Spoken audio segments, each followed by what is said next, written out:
Hello everyone, welcome back. If your iPhone is not connected to the cellular data after or before iOS update, then do the following step to fix this issue. So without wasting any time, let's get started.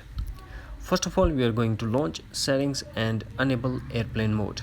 Now force close all the app that are running in the background and force restart your iPhone according to your iPhone model.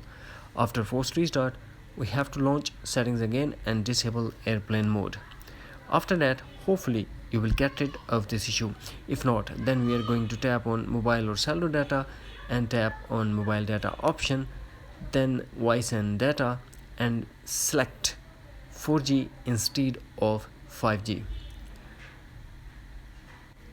Then go back to settings and tap on journal and tap on VPN and device management. Tap on VPN and disconnect the VPN. Now we are going back to settings and journal and tap software update and update your iPhone to a latest iOS version. If already updated, then check if there is any beta profile installed in your iPhone. If there is, then remove the beta profile and back to the stable version of iOS.